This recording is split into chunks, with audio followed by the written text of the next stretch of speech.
Welcome to study ज्ञान। पिछली video में हमने बात करी थी इनके विशेषताओं के बारे में, संघवाद की विशेषताओं के बारे में। तो आज हम बात करेंगे इनके रिलेशनशिप के बारे में।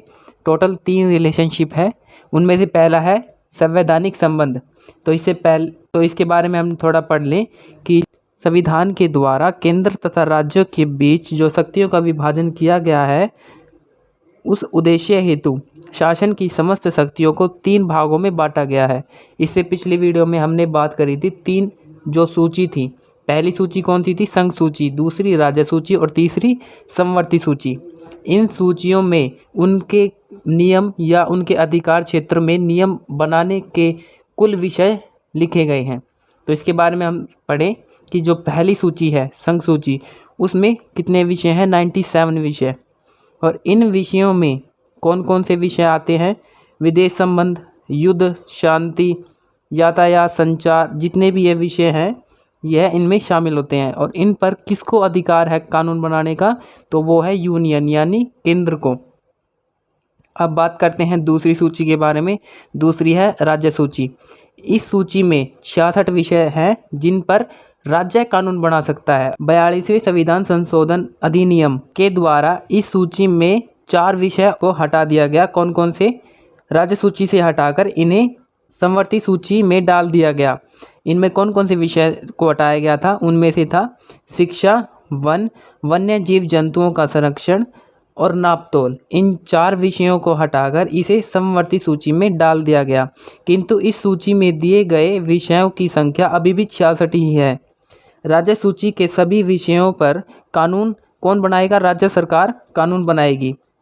लेकिन कोई ऐसी विषम परिस्थिति आ गई कि केंद्र को इसके अंतर्गत कानून बनाने का अधिकार प्राप्त हो जाएगा। इसके बारे में हम आगे बात करेंगे कौन कौन सी ऐसी स्थिति उनके सामने आ जाएगी कि वह राज्य सूची पर राज्य सरकार ही कानून नहीं बना सकती, अपितु कौन? केंद्र सरकार उनके ऊपर कानून बना सकती है। यहाँ क्या सिद्ध हुआ कि राज्य सरकार की अलग सूची है, राज्य सरकार की अलग सूची है, लेकिन उनके ऊपर कौन बना सकता है कानून? उनके जो विषय हैं उन पर केंद्र सरकार भी कानून बना सकती है। यानी कि वो अपने क्षेत्र में तो है महान, लेकिन वो दूसरे के क्षेत्र में भी महान है। इससे क्या सिद्ध हुआ कि हमारा जो संविधान है वो एकात्मक है, ना कि संघात्मक। हमने इससे पिछली वीडियो में भी बात करी थी कि शरीर से संघात्मक है, लेकिन आत्मा उसकी क्या है? एकात्मक। अब आगे बात करते हैं इसकी अगली सूची के बारे में। तो क्या है? समवर्ती सूची, अंतिम सूची। इस सूची में 47 विषय हैं। हालांकि 42वें संविधान जो अधिनियम है, संविधान संशोधन अधिनियम के द्वारा इसमें 4 विषय राज्य सूची से इसमें ऐड कर दिए गए। जो हमने पिछले में पढ़ा कि कौन कौन से विषय थे, उनमें विषय थे शिक्षा, वन, वन्य जीव जंतुओं का संरक्षण और नापतोल। इन्हें किस में ऐड कर दिया गया? समवर्ती सूची में। और एक नया विषय बना दिया गया, कौन सा? जनसंख्या व पर्यावरण। इसमें शामिल किया गया। किंतु इन सूची में अभी भी कितने? 47 विषय ही हैं। इसमें ना अधिक हुए। और दूसरी जो राज्य सूची थी जिनमें से हमने 4 विषय निकाले थे, ना उनमें से कम हुए, उनमें भी 66 विषय अभी भी बरकरार हैं।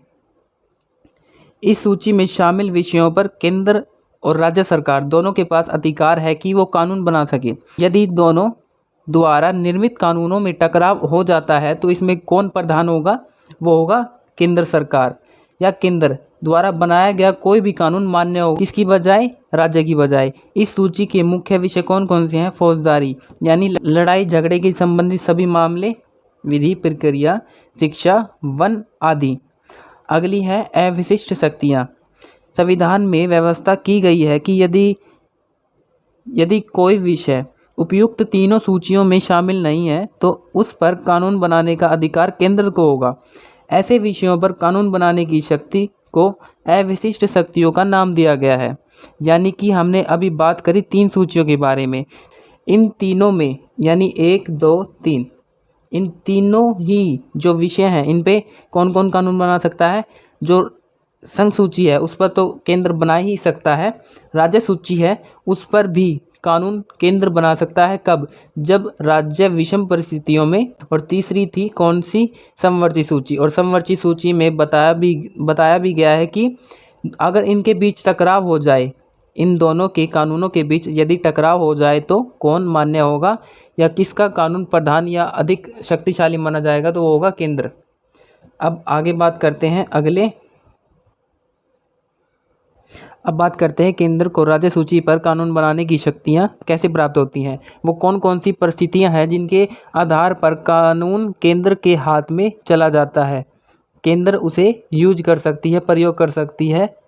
तो पहला है अनुच्छेद 249। उसमें क्या है? यदि कोई विषय राज्य सूची का है और उस विषय को राष्ट्रीय महत्व का घोषित कर दे तो उस कारण यह शक्ति, कानून बनाने की शक्ति किसके पास चली जाएगी? संसद के पास, और संसद इसके ऊपर कानून बना सकता है। अगला है अनुच्छेद 252। इसमें क्या है? यदि कोई राज्य कानून बनाने की प्रार्थना करता है तो राज्य सूची में जितने 66 विषयों में से किसी भी विषय पर केंद्र कानून बना सकती है। और यदि यह कानून केंद्र द्वारा बनाए गए हैं तो वह केवल उन्हीं राज्यों में लागू होंगे जिन्होंने केवल इनकी प्रार्थना करी थी लागू करने के लिए। मान लीजिए कोई राज्य है, अब मान लीजिए यूपी सरकार ने केंद्र को सिफारिश करी कि आप किसी ऐसे विषय पर कानून बनाए जिससे हमारी जो शिक्षा का स्तर है वो ऊंचा हो जाए, तो केंद्र उनके लिए कानून बनाएगा। और कानून बनाने के बाद केवल उन्हीं राज्यों में, उसी राज्य में यह लागू होगा जिसने इसकी सिफारिश की थी। ना कि आप मान लीजिए बिहार की उसके साथ सटा हुआ राज्य है तो उसमें भी उसे लागू कर दिया जाए। उत्तराखंड, हरियाणा या इनके आसपास के जितने भी राज्य हैं उनमें यह लागू कर दिया जाए। अब बात करते हैं हम इसकी तीसरी शक्ति के बारे में कि केंद्र कब राज्य सूची पर कानून बना सकता है।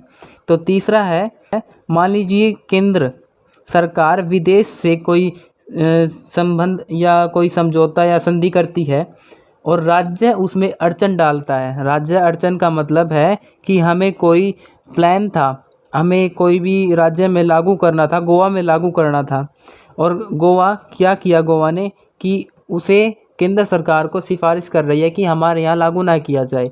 तो क्या करेगा गवर्नमेंट? तो गवर्नमेंट क्या करेगी केंद्र की कि उसके जो विषय हैं उनमें वह अपने पास अधिकार को ग्रहण कर लेगी और ग्रहण करने के बाद उन्हें वहाँ लागू कर देगी। कब? जब यह विदेशी सरकार से कोई संबंध या समझौता या संधि हुई हो। तो ऐसे में क्या होगा कि सारी जो शक्ति है राज्य सूची की वो केंद्र के पास चली जाएगी, संसद को इसे मिल जाएगा। अगला है राज्यपाल राज्य विधानमंडल द्वारा पारित किए गए किसी भी विधेयक को राष्ट्रपति की स्वीकृति के लिए सुरक्षित रख सकता है। ऐसे विधेयक राष्ट्रपति की स्वीकृति मिलने के बाद ही लागू होंगे और कानून का रूप धारण करेंगे।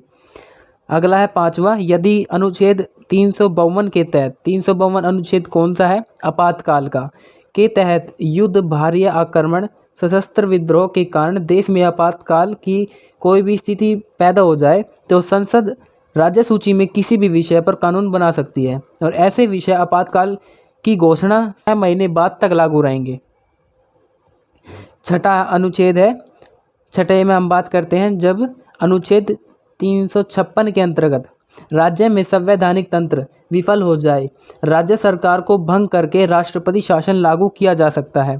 ऐसे स्थिति में संसद को यह अधिकार मिल जाता है कि वह राज्य सूची में किसी भी विषय पर कानून बना सकता है। यह कानून केवल आपातकाल लगने वाले राज्य में ही लागू होंगे। आगे बात करते हैं हम, अब आ गए हैं प्रशासनिक संबंधों के बारे में। भारतीय संविधान ने केंद्र तथा राज्य सरकार को जिन विषयों पर कानून बनाने का अधिकार दिया है उन्हीं मामलों पर उन्हें प्रशासनिक नियंत्रण स्थापित करने की शक्ति भी प्राप्त है। संविधान के 11वें भाग के दूसरे अध्याय में केंद्र तथा राज्य के मध्य प्रशासनिक संबंधों का उल्लेख किया गया है। विभिन्न सरकारों के मध्य सहयोग एवं समन्वय इस संबंध का मूल सिद्धांत है। अब बात करते हैं प्रशासनिक संबंधों के बारे में। तो पहला है राज्यपाल की नियुक्ति। आपको पता होगा राज्यपाल किसके द्वारा नियुक्त किया जाता है? केंद्र के द्वारा। और कहाँ नियुक्त किया जाता है? राज्य में। तो राज्यपाल की नियुक्ति करना, उसके कार्य में वृद्धि अथवा उसके कार्य से पूर्व पद से हटा देना, एक राज्य से दूसरे राज्य में भेज देना राष्ट्रपति का अधिकार है। राज्यपाल राज्य का संवैधानिक मुखिया होता है। जैसे कि राष्ट्र का राष्ट्रपति होता है, वैसे ही राज्य का राज्यपाल होता है। होने के साथ साथ संबंधित राज्य में राष्ट्रपति के प्रतिनिधि के रूप में काम करता है। उनके द्वारा केंद्र सरकार राज्य के प्रशासन को प्रभावित करता है। अब मान लीजिए केंद्र को कोई कानून है, उसे लागू करना है, और लागू न करने वाला कोई भी राज्य है कि मैं इसे अपने राज्य में लागू नहीं करने दूंगा, तो उनके पास क्या अधिकार होगा कि वो राज्यपाल से बात करेंगे और उसे पद से हटाने के लिए काम करेंगे कि यह आपके राज्य में जो कार्य है वो विफल कर रहा है, हटाने का कार्य कर रहा है, या फिर ग्रोथ को रोकने का भी प्रयास कर रहा है। अब बात करते हैं न्यायाधीशों की नियुक्ति के बारे में। राज्य के उच्च न्यायालयों में न्यायाधीशों की नियुक्ति राष्ट्रपति द्वारा की जाती है। तथापि राष्ट्रपति न्यायाधीशों की नियुक्ति करते समय राज्यपाल की सलाह लेते हैं, किंतु राष्ट्रपति के लिए उनकी सलाह मानना अनिवार्य नहीं है। इसके अलावा अखिल भारतीय सेवाएं, उनमें व्यवस्था की गई है कि संघ लोक सेवा आयोग द्वारा उनमें भर्ती की जाती है। जैसे यूपीएससी है, उसमें क्या होता है कि यह अखिल भारतीय सेवाएं में भर्ती करवाने की व्यवस्था करता है। संघ लोक सेवा आयोग द्वारा इसमें भर्ती की जाती है। अब बात करते हैं इसके तीसरे प्रशासनिक संबंध के बारे में। तो क्या है? नियंत्रक एवं महालेखा परीक्षक की नियुक्ति। संविधान द्वारा केंद्र तथा राज्य सरकार के हिसाब किताब की जांच पड़ताल करने के लिए नियंत्रक या एवं महालेखक परीक्षक की पद की नियुक्ति की जाती है। इस पद की नियुक्ति राष्ट्रपति द्वारा की जाती है। चौथा है मंत्रियों एवं मुख्यमंत्रियों के खिलाफ जांच करना। और जांच करने के लिए कौन नियुक्त करते हैं इन्हें? जो आयोग है वो किसके द्वारा नियुक्त किए जाते हैं? तो वो केंद्र सरकार के द्वारा नियुक्त किए जाते हैं। केंद्र सरकार किसी भी मंत्री या मुख्यमंत्रियों के खिलाफ लगाए गए आरोप की जांच करने के लिए आयोग नियुक्त करता है। आरोप सिद्ध होने की स्थिति में केंद्र सरकार संबंधित मंत्री को पद से हटाने के लिए बाध्य कर सकती है। अब बात करते हैं पांचवें प्रशासनिक संबंध के बारे में। तो संविधान के अनुच्छेद 263 के अंतर्गत राष्ट्रपति को अंतर्राज्यीय परिषद की स्थापना करने की शक्ति प्राप्त है। यह परिषद विभिन्न राज्यों के आपसी मुद्दों को हल करने के लिए अपनी सिफारिश राष्ट्रपति को प्रस्तुत करते हैं। यह परिषद उन विषयों की जांच करती है जो कुछ राज्यों के लिए या कुछ राज्यों और केंद्र के लिए साझे हित करने वाली हो। अंतर्राज्यीय परिषद की स्थापना के विषय में राज्य सरकार को किसी तरह की कोई शक्ति प्राप्त नहीं है। अब मान लीजिए दो राज्य हैं, उनके बीच में कोई विवाद चल रहा है, तो उन्हें देखने के लिए एक परिषद की नियुक्ति या उनकी गठित किया जाता है। तो वो क्या करते हैं, इनकी जो रिपोर्ट है वो राष्ट्रपति को देते हैं और राष्ट्रपति उनके जो मुद्दे हैं, उनके जो झगड़े हैं, उन्हें सुलझाने का कार्य करते हैं। अब बात करते हैं प्रशासनिक संबंध में छठे के बारे में। तो केंद्र द्वारा राज्यों में सशस्त्र बल भेजना। अब मान लीजिए जो वेस्ट बंगाल है, उसमें हाल ही में दंगे हुए थे, तो उसमें क्या हुआ कि केंद्र ने एक राज्य में अपने सशस्त्र बल को भेजा कि वहाँ शांति व्यवस्था कायम रखी जा सके। क्या गया था, कोई भी ऐसी स्थिति उत्पन्न होती है जिसमें गृह युद्ध के आसार लगते हो, तो क्या करता है केंद्र एक सशस्त्र बल की टुकड़ी को राज्य में भेज सकता है। यदि केंद्र सरकार किसी राज्य में कानूनी व्यवस्था को भंग होते हुए देखते हैं या उनका खतरा अनुभव करते हैं, तो ऐसे में राज्य में केंद्र की संपत्ति की रक्षा करने के लिए रक्षा करने के हेतु केंद्रीय सुरक्षा बल भेजता है और उसे शांत कराने का प्रयास करता है। उनकी मांग डिमांड सभी को सुना जाता है, समझा जाता है। अब आगे बात करते हैं आपातकालीन घोषणाएं। राष्ट्रपति जब युद्ध या भारी आक्रमण या सशस्त्र विद्रोह के कारण आपातकाल को लगा सकता है, तो केंद्र सरकार राज्य को अपनी कार्यपालिका शक्ति को विशेष तरीके से प्रयोग करने का आदेश दे सकती है। आगे है 8वां, राज्यों में राष्ट्रपति शासन। यदि कोई राज्य सरकार केंद्र सरकार द्वारा दिए गए निर्देश का पालन न करे या राज्य सरकार संविधान के उपबंधों के अनुसार शासन न चलाने की स्थिति में हो, तो ऐसे में राष्ट्रपति संविधान के अनुच्छेद 356 के अनुसार राज्य सरकार का विघटन करके राज्य प्रशासन को अपने हाथों में ले सकता है। जैसे कि जून 1975 की संकटकालीन उद्घोषणा के बाद 20 सूत्रीय कार्यक्रम को लागू करने के लिए केंद्र सरकार ने राज्य को निर्देश दिए, जिनके पालन में आनाकानी की गई और आनाकानी करने पर तमिलनाडु व गुजरात में राष्ट्रपति शासन लागू कर दिया गया। तो अब बात कर ले थोड़ा एक्स्ट्रा कि कितनी आपातकालीन शक्तियाँ होती है राष्ट्रपति के पास। तो एक होती है 352, एक होती है 356 और एक होती है 360। इनमें क्या क्या अंतर है? जो 352 है, 352 के अंतर्गत क्या होगा, जब युद्ध या भारी आक्रमण की कोई स्थिति उत्पन्न होगी तो इसे लागू किया जाएगा। अब अगली है 356। इसमें क्या होता है, जब एक राज्य में कोई संवैधानिक तंत्र है विफल हो जाए, यानी कि राज्य सरकार सही तरह से काम न करे, लोगों की भलाई का कार्य न करे, तो यह लागू होगी। और अभी तक 360 अनुच्छेद नहीं लगा है क्योंकि यह वित्तीय संकटकालीन आपातकाल है। इसमें क्या होगा, जब जो क्रेडिट है, इंडिया का जो क्रेडिट है या साख है वो नष्ट हो जाए या ख़त्म हो जाए, उस स्थिति में इसे लागू कर दिया जाएगा। महंगाई, जब महंगाई अत्यधिक विकराल रूप धारण कर लेगी, जब इंडिया की साख खत्म हो जाएगी, साख से अभिप्राय है कि उसका क्रेडिट ख़त्म हो जाएगा, उसका धन खत्म हो जाएगा, तो इसे लागू किया जाएगा। लेकिन अभी तक इसे लागू नहीं किया गया है, जो कि एक अच्छी बात है। जैसे कि आप देख ही रहे होंगे श्रीलंका में क्या हाल चला हुआ है, उसमें उन्होंने एक अपना जो इमरजेंसी एक्ट है उसे लागू किया है और वहाँ उस स्थिति को संभालने का प्रयास कर रहे हैं। अब बात करते हैं लास्ट संघवाद के लास्ट संबंध के बारे में। तो क्या है, वित्तीय संबंध। केंद्र सरकार को आय के प्रत्यक्ष साधन प्राप्त है। इन साधनों में आयकर, निर्यात शुल्क, सीमा शुल्क, कृषि भूमि को छोड़कर अन्य संपत्ति शुल्क, राज्य की आमदनी के साधन भी अलग किए गए हैं। राज्य की आमदनी के साधनों में क्या क्या है कि भू राजस्व है, कृषि भूमि का उत्तराधिकारी शुल्क, मादक वस्तुओं पर जो बिक्री होती है उस पर कर, यात्रा कर, मनोरंजन आदि मुख्य कर हैं। भारत में राज्य सरकार के पास आमदनी के पर्याप्त स्रोत नहीं है, इसलिए वे अपनी आवश्यकताओं को पूरा नहीं कर सकते। अब बात करते हैं इनमें वित्तीय संबंधों के बारे में। तो पहला आप देखोगे तो कुछ ऐसे कर हैं जो केंद्र सरकार द्वारा लगाए जाते हैं तथा वसूले जाते हैं। इनसे एकत्रित आय राज्य सरकार में वितरित कर दी जाती है। इस प्रकार के कर है कौन कौन से? संपत्ति कर, समाचार पत्र के कर, बिकने वाले और खरीदने वाले कर, रेल, समुद्र या वायुयान में यात्रा करने वाले यात्रियों पर लगाया गया कर। दूसरा क्या है, दूसरी तरह के वे कर है जो केंद्र सरकार निर्धारित करती है तथा वह उसकी वसूली करती है, किंतु इस राशि में कुछ अंश को वित्तीय आयोग की सलाह पर विभाजित कर दिया जाता है। कृषि आय पर कर के अतिरिक्त अन्य आय पर कर मुख्य रूप से इस प्रकार कर दिए जाते हैं।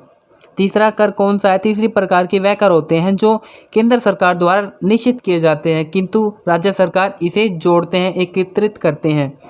और उनमें से कौन सा है? स्टाम्प शुल्क कर एक ऐसा ही प्रकार का शुल्क है। अब आगे बात करते हैं इसके चौथे कर के बारे में, आय के स्रोत या वित्तीय संबंध। तो चौथा है, केंद्र सरकार समय समय पर राज्य सरकारों को अनुदान देते हैं। इन अनुदानों के माध्यम से राज्य सरकार पर नियंत्रण रखने का अवसर प्राप्त हो जाता है।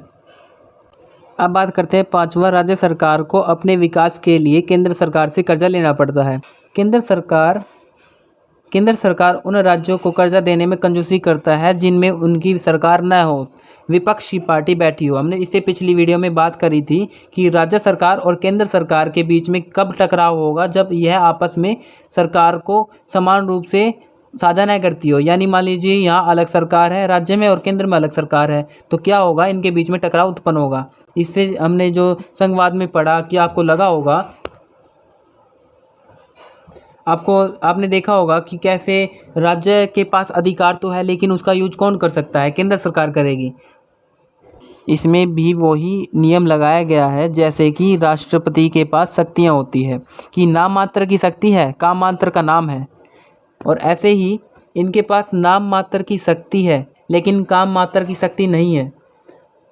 अब हम बात करते हैं वित्तीय संबंध के छठे पॉइंट के बारे में।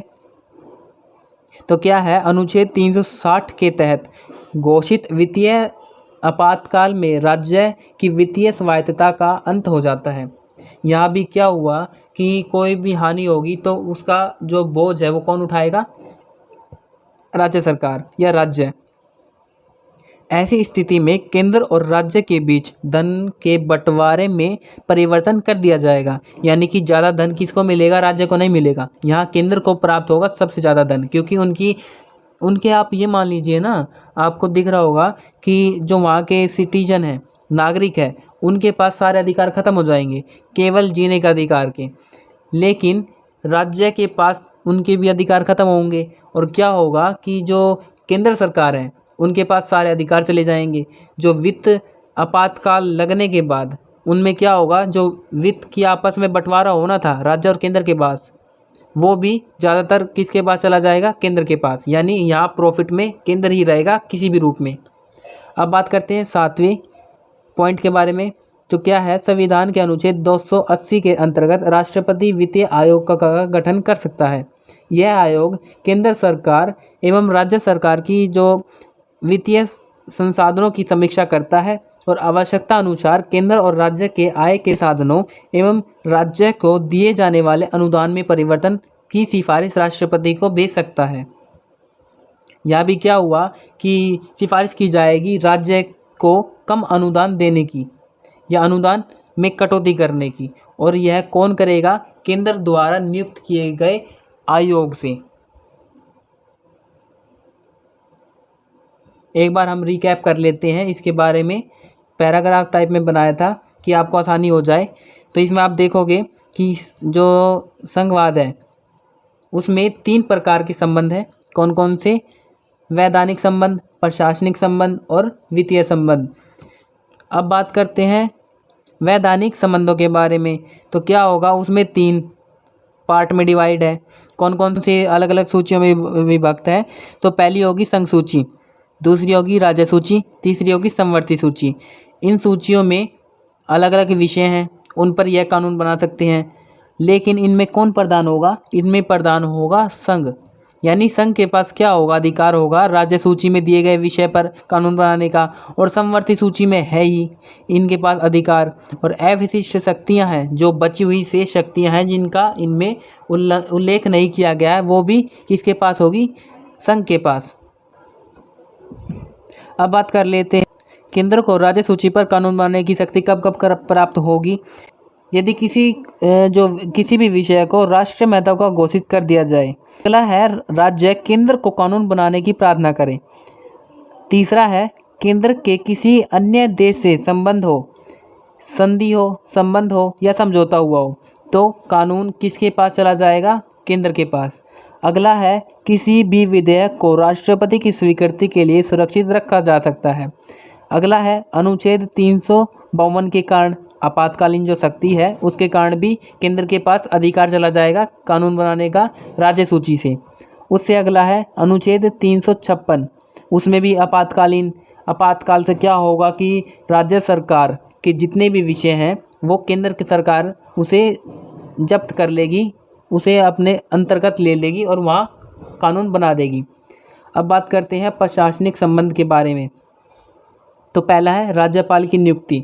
राज्यपाल की नियुक्ति क्यों की गई है, राज्यपाल की नियुक्ति इस कारण की गई होगी कि वो राज्य के ऊपर नियंत्रण स्थापित कर सके। एक प्रकार से मोहरा है कि राज्य सरकार के ऊपर कानून का नियंत्रक और कानून का देखभाल रखने वाला हो, यानी देखने वाला हो। अगला है न्यायाधीशों की नियुक्ति, ठीक। और अगला है नियंत्रक एवं महालेखा परीक्षक। इसमें क्या होगा कि यह आपस में राज्य और केंद्र के बीच में जो लेखा जोखा है उसका हिसाब किताब रखेगा। अगला क्या है, नियंत्रण करने का प्रशासन में कि राज्य के ऊपर मंत्रियों एवं मुख्यमंत्रियों के खिलाफ जांच करना केंद्र करेगा राज्य के ऊपर, तो इससे क्या होगा, उसके ऊपर नियंत्रण रखा जा सकता है। अगला है अंतर्राज्य परिषद की नियुक्ति। उससे अगला है केंद्र द्वारा राज्य में सशस्त्र बल भेजना, ये भी एक नियंत्रण करने का नियम है। आपातकालीन घोषणा, हमने बात करी 3 धाराओं के बारे में, 352, 356 और 360। इनके अंतर्गत क्या होगा, आपातकालीन घोषणा हो जाएगी और घोषणा होने के बाद राज्य के पास अधिकार खत्म और केंद्र के पास भरपूर अधिकार हो जाएंगे कानून बनाने के। और उससे अगला है राज्य में राष्ट्रपति शासन लगना, जो कि है 356। अब बात कर लेते हैं हम वित्तीय संबंधों के बारे में। तो पहला जो इसमें संबंध है वो क्या है कि केंद्र सरकार को कर लगाने, पहला क्या है, केंद्र सरकार कर को लगाती है और कर को वसूल करती है। दूसरा क्या है, केंद्र निर्धारित करती है और वो इसे वसूलती है। अलग अलग अंतर है, इसे कर को लगाती है और निर्धारण करना, यानी कि कर लगाने का अर्थ हुआ कि हमने 50% का कर लगा दिया, ठीक, और निर्धारण करना कि मैंने निर्धारित कर दिया 50%, लेकिन उसे वसूले कोई भी। उससे अगला कि केंद्र सरकार इसे निर्धारित करेगा, बताएगा कि 50% का कर लेना है, लेकिन उस कर को स्पष्ट रूप से कौन लेगा, राज्य। उसे कौन वसूलेगा, वो होगा राज्य। अगला है केंद्र राज्य को समय समय पर अनुदान देता है। आप मान लीजिए उसे ग्रोथ करने के लिए कुछ अनुदान देता है, आप यह लीजिए, इसे प्रयोग करें और इसे प्रयोग करने के बाद हमें वापस कर दें, उससे आपका ग्रोथ होगा और हमें वो वापस भी मिल जाएगा। अगला क्या है, 5वां, राज्य को अपने विकास के लिए केंद्र से कर्जा लेना पड़ता है और कर्जा लेते हुए आनाकानी कब होती है केंद्र और राज्य के बीच में, जब राज्य में अलग सरकार हो और केंद्र में अलग सरकार हो। छठा है अनुच्छेद 360 के तहत राज्य की वित्तीय जो साख है, वित्तीय स्वायत्तता का अंत हो जाता है। 360 वित्तीय आपातकाल है, इसमें सरकार जो केंद्र है वो शक्तिशाली हो जाएगी वित्त के मामले में और राज्य सरकार में कटौती कर दी जाएगी। अगला है 7वां, अनुच्छेद 280 के द्वारा राष्ट्रपति वित्त आयोग का गठन कर सकता है और वित्त आयोग का गठन होने के बाद ये क्या करेगा कि सिफारिश करेगा राष्ट्रपति को कि राज्य सरकार को कितना कर दिया जाना चाहिए और इनमें राज्य में और केंद्र में इनमें कैसे विभक्त किया जाए इनके कर को। तो आज हमने पढ़ लिया इसके संबंधों के बारे में। तो आज हमने बात करी संघवाद के संबंधों के बारे में। तो आप ये बताना कि वीडियो आपको कैसी लगी, और ये जो चार्ट है मैं जितनी भी सोशल मीडिया है स्टडी ज्ञान की उस पर मैं पोस्ट कर दूंगा, आप वहाँ से डाउनलोड कर सकते हो। यदि आपको यह चाहिए तो वहाँ से स्क्रीनशॉट ले लीजिएगा। तो आज की वीडियो में बस इतना ही। वीडियो देखने के लिए धन्यवाद।